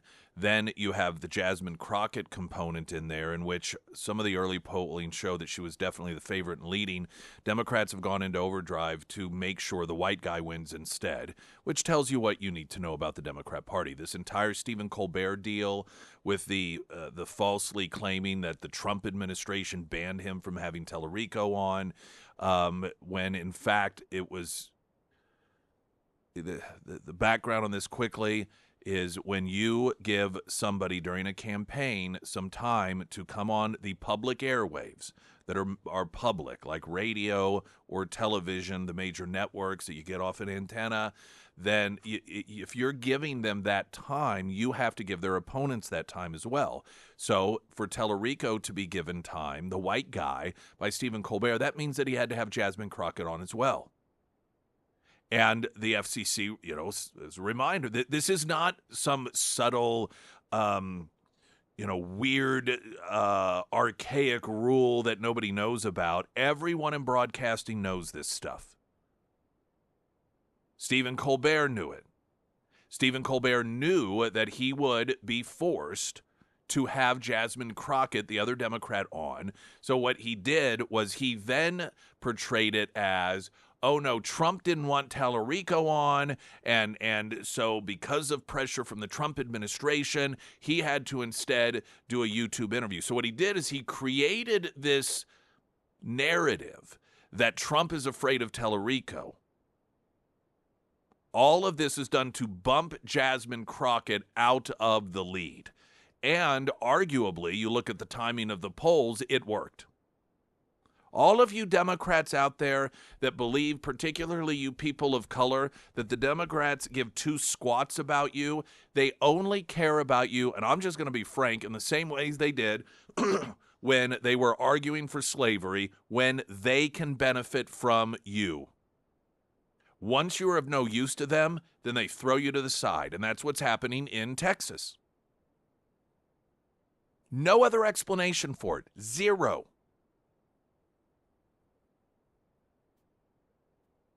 Kamala Harris has come out to endorse Jasmine Crockett. Now, on the surface, this is pretty humorous because it looks as if Jasmine Crockett may lose. If she loses by just a little bit, I think it'll be interesting to see how much talk there is if Jasmine Crockett makes a stink about how the party rigged this against her as a black woman, or if she'll just keep her mouth shut and go away quietly, as she will be expected as a black woman in the Democrat Party to do.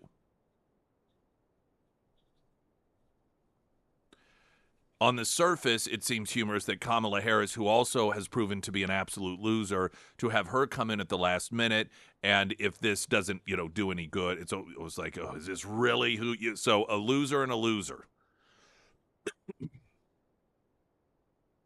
I think what Kamala Harris is doing here is she is creating and trying to shore up black support for when she runs for president. This is a sign she plans on doing it again. She sees Gavin Newsom as perhaps her biggest opponent, and she wants to, she's going to play the black woman card. And Jasmine Crockett, clearly as a black woman, has in this tremendous amount of her support in Texas, is coming from the black population, especially amongst black women. And so this is Kamala Harris, really trying to demonstrate that even if it's a hard fight and even if it's going to be lost, she would rather lose trying to stand up for a black woman than win by, doing otherwise.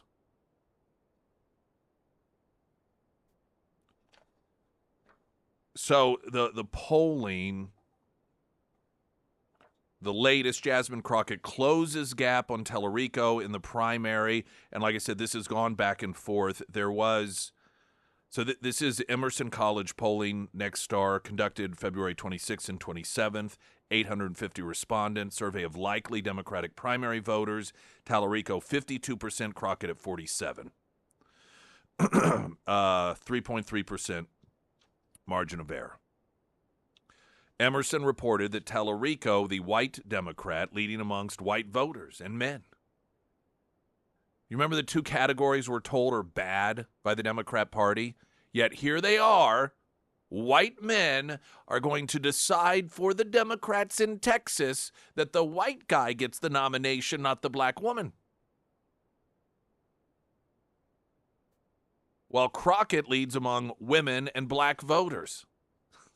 Isn't this just perfect? I mean, if we believe what we're told by the Democrat Party, right, that they are the party of women, they are the party of diversity, but when it really comes down to it with their voters, which direction do they go?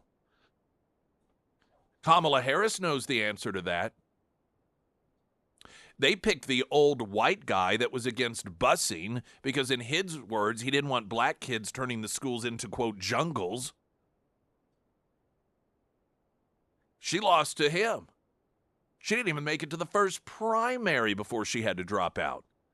And she said at the time that that misogyny and racism was involved. And that was the primary. So she was talking about Democrat voters. Say, oh, you Democrat, you really love to virtue signal. Oh, yes. Oh, let's go out there and march, and let's go out there for Black History Month, and let's do this and let's do that. But when it comes down to choosing, ask Crystal Quaid. She went to court to have a black man thrown off the ballot challenging her. Where were all of you then? You people are such frauds. You're so full of crap.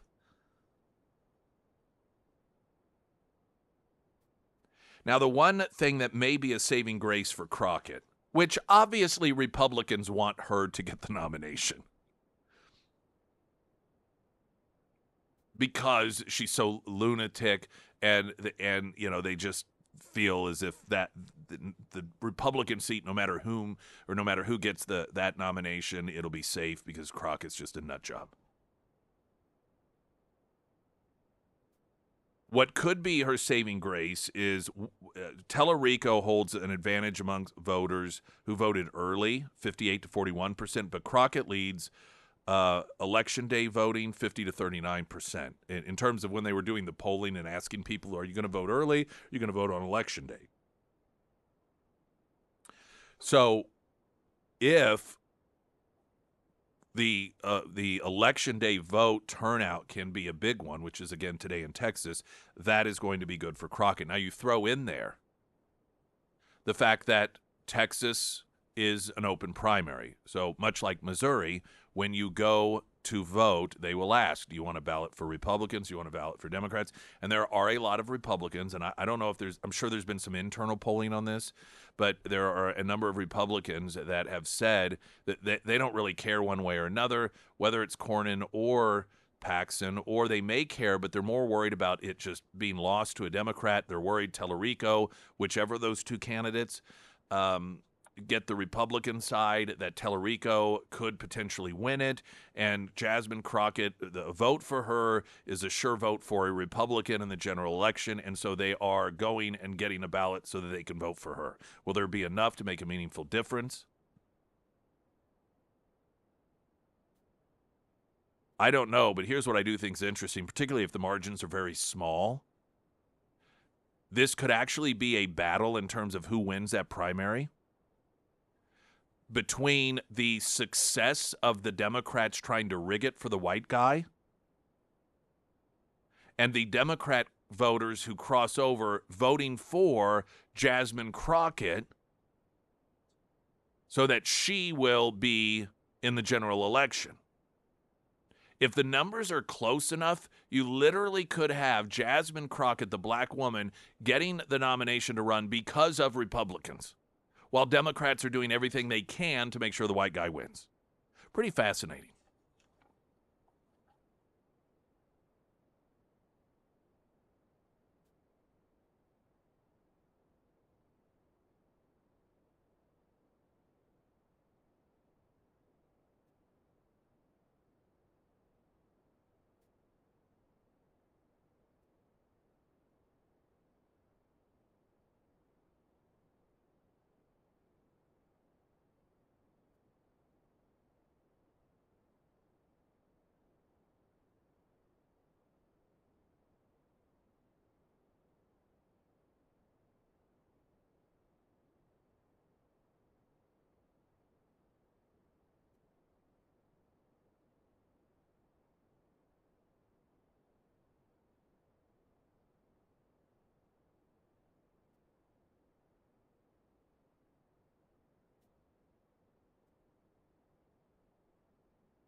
I want to just say one other thing, and tomorrow the numbers may be clear in Texas. We don't know.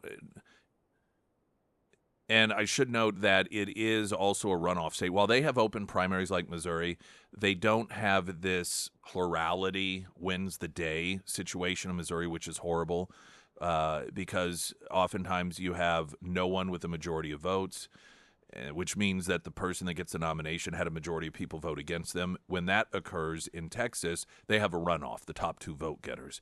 And so that could potentially come into play, but it may not when it comes to Republicans and Democrats. Right now, the theme coming from the Cornyn campaign is if you vote for Paxson, that's a vote for a Democrat because Paxson is so riddled with scandal that there's no way he can win. Now, listen, I want to read to you what Cornyn has touted in this campaign. But I want to fully say, I don't know, Paxson, he gets really reamed on for being unethical and scandals and so forth. I don't know whether those are legit arguments. I don't know. But here's what I do know. And this is from Fox News. Cornyn and his allies in the National Republican Senatorial Committee, the campaign arm of the Senate GOP, have repeatedly pointed to the slew of scandals and legal problems that have battered Paxson over the past decade, as well as his ongoing messy divorce. Quote, this is Cornyn. If I am the nominee, I'll help President Trump by making sure that we carry the 5 new congressional seats as well as maintain this Senate seat, and will help him continue his agenda through the last 2 years of his office. If the Democrats win because we nominate a flawed candidate, this is his description of Paxton, a flawed candidate with incredible baggage like the Attorney General, then that last 2 years of Trump's agenda is jeopardized as well as everybody down ballot. That we need to elect Republicans. And so the argument here is that Paxton cannot win because he has a slew of scandals, he has legal problems, he's got... Are these not all the exact same reasons that establishment Republicans said Donald Trump could not win? Messy divorce issues, marital issues, at least in his past, legal problems. Oh, he's going to be labeled a felon. And I'm talking about this last time around, in which he won every swing state. The establishment Republicans in the beginning were against him because we can't have a felon running. That label will be slapped on him. Oh, remember the polling that would come out? Well, here's the number of people that say that they would vote for Trump, but if he's convicted as a felon, that number drops. That could be the difference here. And you had Republicans running around saying he was too scandal-plagued, too many legal problems. It's the same argument that's being made against Paxson. Now, again, I don't know whether these are legit, charges or not, but it's just such a repeat of the Republican establishment instead of touting these are the reasons you should vote for me because I'll do these things that you are really going to like. Here are the things I've done. I've fulfilled these promises. Here's why it is that I've made you proud and done what you elected me to do. But instead, using the threat of a Democrat winning in order to scare people into voting for you. Using the threat of, well, if you vote for this other Republican, then, you're going to lose. That is the strategy of a loser. And I just find it to be, it's just, I don't know, pathetic to me when asking people to support you to just say, well, if you don't, then, I'm better than that one over there. I'm better than the Democrat. You don't want that person, so that's why you should. It's just, I don't know. It's just, I think it's gross. And I will tell you this one thing.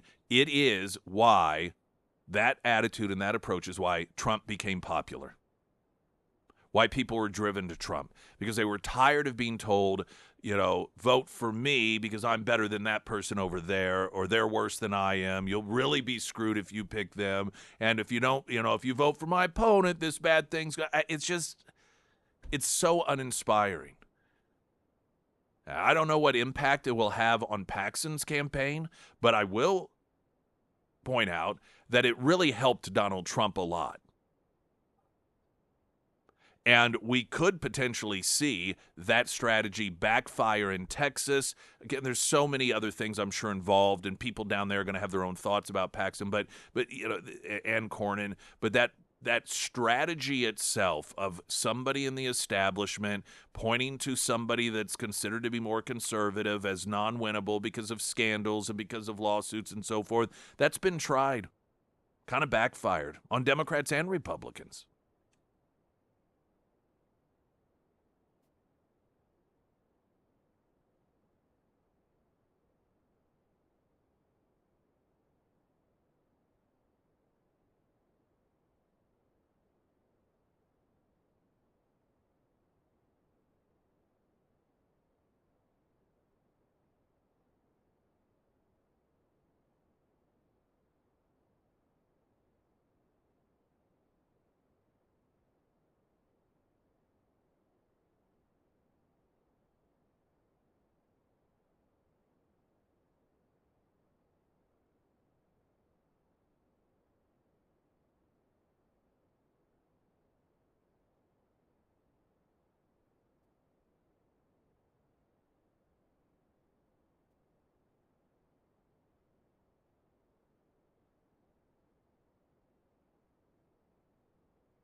Springfield's Talk 1041, the first alert forecast from Ozarks First meteorologist Tom Schmidt, sponsored by J&S Automotive.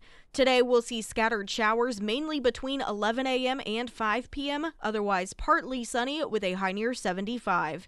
Tonight, scattered showers and thunderstorms with a low around 57. For your Wednesday, showers and possibly a thunderstorm with a high near 68. And for Thursday, showers with a high near 71. Marco Rubio answering questions yesterday, and a narrative that Democrats have been really trying to push is that this war, this military action, however you want to define it, in Iran is illegal and it's unconstitutional, which is just straight up not. There's not even much gray area in this. It's just absolutely not true. And this is a discussion that has come up before, but never as starkly, because past presidents who have done this exact same thing with other countries, Obama with Libya being one of them, there just wasn't the level of, there wasn't an Obama derangement syndrome, and so it really wasn't pushed to that degree. In fact, Nancy Pelosi at the time was asked, "Hey, Obama didn't inform Congress on this. I mean, is he supposed to keep you on?" She's like, "No. Nope, he didn't have to tell us anything. This is what he's allowed to do."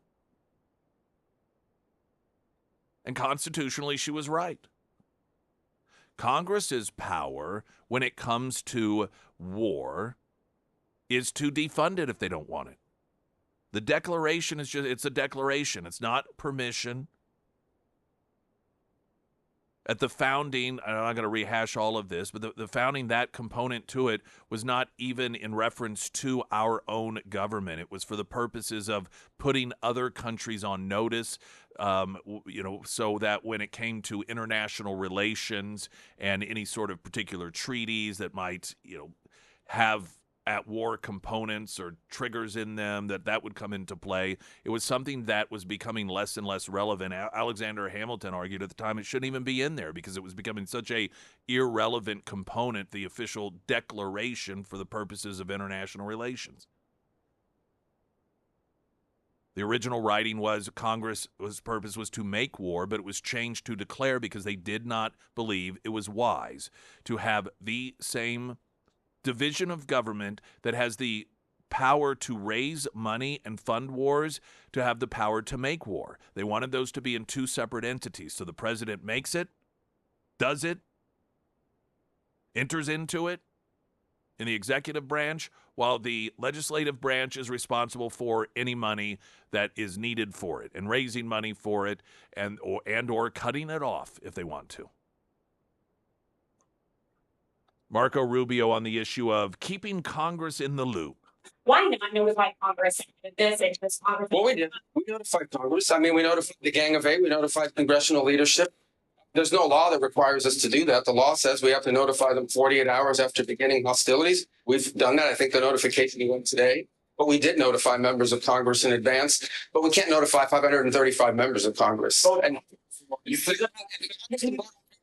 there's no law that requires us to do that. And I want to say something because I see people on TV. Look, that's fine. If they want to take a war powers vote, they can do that. They've done that. They've done that a bunch of times. But there's no, people keep saying that there's no law that requires the president to have done anything with regards to this. To begin with, no presidential administration has ever accepted the War Powers Act as constitution. Not Republican presidents, not Democratic presidents. That said, we have followed the notification at 48 hours. And we're here today. I've done more Gang of Eight briefings than I got in the 4 years that Biden was president. I was a member of the Gang of Eight. All of that said, we complied with the law 100%. And we're going to continue to comply with it. We've done the notification, and we've officially to Congress, but we did notify members of Congress. We just can't notify 535 people. That's not possible. But we did the Gang of Eight twice. I briefed them last week, and then I called them the night before the operation. Everything he said is factually accurate, including the fact that no president has ever respected the War Powers Resolution or Act as something that was even constitutional, but sometimes they just go ahead and get Congress in because it's just easier that way. It has long been bipartisanly believed that it is unconstitutional because Congress doesn't have the authority to write a law that contradicts the Constitution, which gives the authority to the president to do these things. You've got a number of different attacks on what Trump is doing. You have what is coming from some in the Trump support world, some Republicans that are arguing that this is not in the best interest of the United States. Now, that is a legitimate argument to have, legitimate discussion as to whether it is or it is not. What is not the legitimate argument is that this is illegal and this is unconstitutional. That's a lazy way of trying to make this seem like an open and shut case. It's like saying that if you don't get vaccines, you're going to kill grandma. If you don't support this, you're racist. If you don't support this, you're anti-science. It is just trying to immediately halt any sort of question as to whether or not this is a good idea. You just declare it's illegal, hoping that people will go, oh, well, that ends the discussion. The problem is it's not true. You want to discuss the merits of this, whether it's in the best interest of the United States, whether this is going to end up like all the others, whether this is a contradiction to Trump's campaign promises. Those are all legitimate discussions to have. What is not legitimate is that this is illegal or unconstitutional. I'll also, as a footnote, say, I guess technically it is legitimate to discuss whether or not all of this has been orchestrated to distract from the Epstein files, but that doesn't mean that that's not a ridiculous assertion. There's a lot of reasons. I really feel as if the whole recognition of just the mess of the Epstein files and any sort of cover-ups that are involved there and who's covering up for what and who's got away with things, it gets discredited when everything that happens in the world is to cover up is to distract from the Epstein files. The idea that of all of the attempts to potentially distract from the Epstein file, this is the one, like this was what was decided? Do we really genuinely believe? This is the thing that a lot of people don't seem to recognize about Donald Trump. He is rather indifferent to the Epstein files.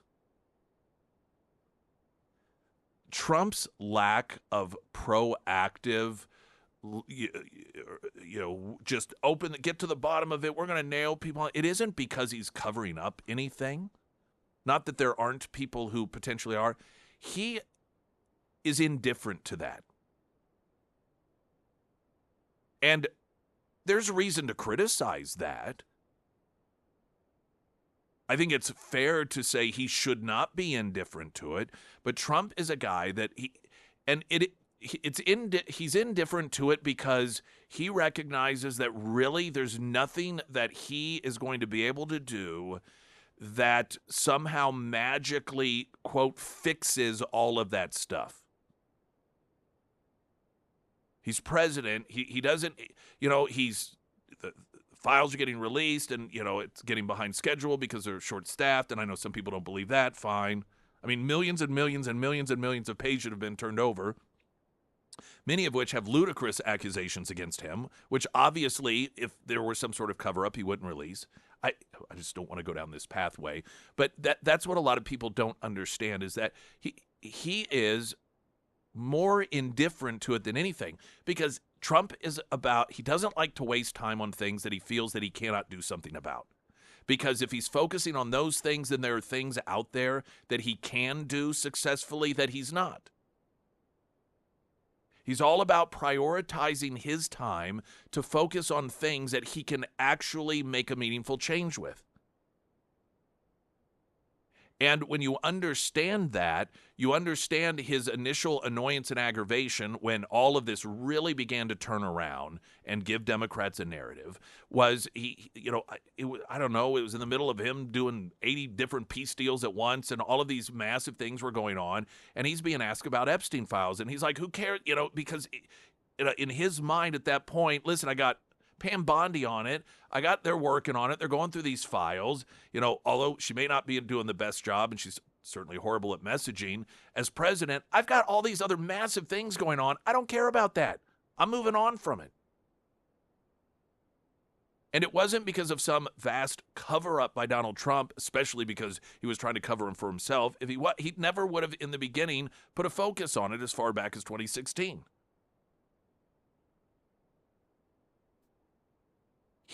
That is, if there were a back burner, it would be behind that. And I'm not saying that's right, but that's a far cry from him being part of some conspiracy. And it's certainly a far cry from he's decided to overturn the regime in Iran in order to distract from Epstein. Anyhow.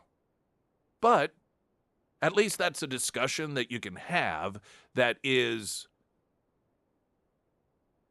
not this BS of, it's an illegal war, it's an unconstitutional. That's just flat out wrong.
Sarah Myers. Thank you. Wanted to read a review for my friends over at Foreman Mechanical Heating and Air. Eric wrote, Foreman Mechanical is just like they advertise on the radio. They were quick to provide service, and they didn't push sales of unnecessary items. I highly recommend them.